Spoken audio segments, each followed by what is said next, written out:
JSA issue number 4. That's right, folks. We are still following the Ragnarok story, 4 issues in. And this time we're getting a few answers, I guess. Like, what is the Injustice Society doing? Where is Obsidian? But we don't really learn much else. We don't really know what the Injustice Society is doing or where Obsidian is. Those are just things we acknowledge in this issue. This book's been really interesting. I think what it's really done well is slowly just kind of like keep us in a certain stasis of the story. Like, we haven't expanded out of like the immediate 20 minutes of stuff happening. We're just seeing different characters doing different stuff, which I guess you can do when you're doing a JSA book. You can have spotlight issues for certain characters. This one is Dr. Mid-Nite. Beth was kidnapped in the last issue. So in this one, we open up and she's been stripped of her power, so she's back to being blind. She starts to freak out a bit, but because she is Dr. Mid-Nite, she can control herself, and she realizes that she recognizes a smell in the air, so she is somewhere with Grundy. He's guarding her, but she has one trick up her sleeve.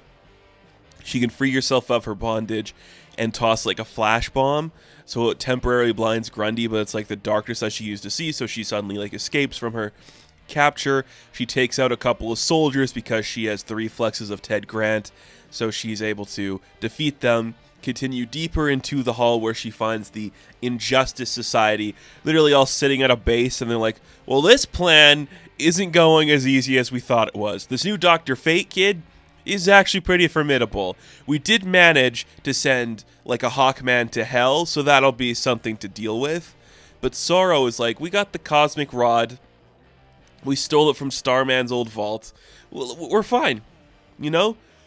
All we need is the Helmet of Fate and the Spear of Destiny, and those are things that we can easily obtain, I guess.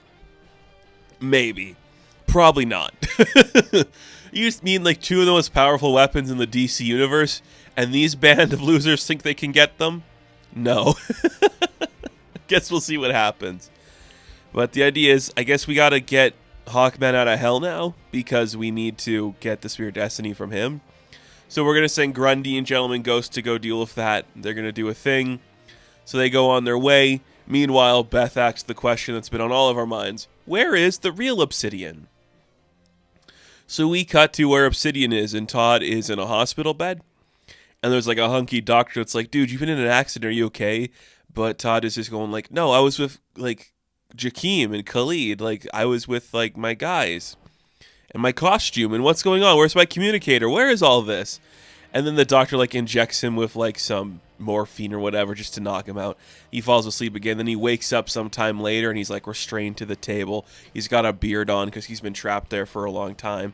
And the doctor's just shining a bunch of light onto him. It's just, you know, Todd's the darkness, and now the light's blocking him, so he's just being controlled by it. But because he finds a shadow of darkness sitting in the corner of the room, he's able to connect to it and remember who he is and burst back into Obsidian. So Todd's back. Obsidian is in its full swing. He managed to figure that out. He escapes his hospital bed. He heads down a corridor trying to escape his captor, but his captor finds him and fights off the light a little bit, so he's able to just barely escape with his life till he like hears like a muffled scream somewhere. So he starts running down another corridor, and he finds Jakeem hanging in like a hospital. What's going on? I don't know. It's kind of fun. So he gets Jakeem free.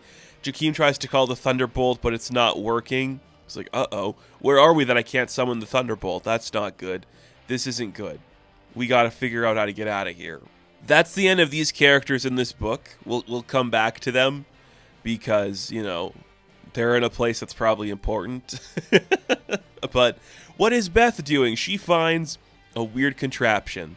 She's like, this is a lot of power I don't fully recognize. It's got some stuff that feels very similar to Ted Knight. So that's, I guess, good, but bad because the bad guys are using it. And that's not a good sign. She's like, I don't know how to deal with this. There's like symbols on the floor and like weird pads that people stand on. She heads down another corridor and she finds Todd. He is constrained to like a table, so she tries to free him. pulls off some plugs, and that's when she's attacked by a member of the Injustice Society. A woman whose name I'm not remembering. I'm guessing she's a Hawk-related character because she's got like the sharp golden gauntlets of a Hawk character, and she was talking about Hawkman earlier. So she Hawk Tua's Dr. Mid-Nite and is like, the world will only know sorrow now! Woohoo! Yes! There's no more justice in this world, it's only pain! Yes! I'm wearing a 90s leather jacket with a big collar because I'm clearly a 90s character. Yes. That's where the book ends, and it goes breezy. And you know what? That's classic JSA. That is classic comic books, and that's what Jeff Lemire has been doing with his writing on this book. It's just a big thing's happening. We'll see every character's involvement in that thing. I kind of respect it. I do kind of respect it. I think it's very interesting. I like the artwork in this book. It's really cool, really stylized. It makes me smile.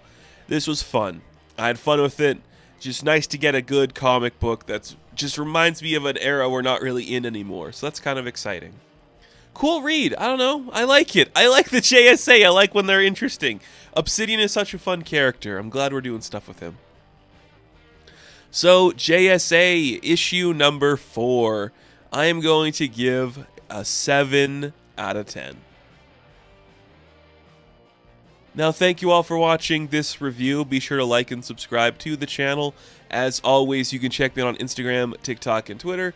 And of course, I will catch you in the next one. Have fun. Stay safe. Good luck.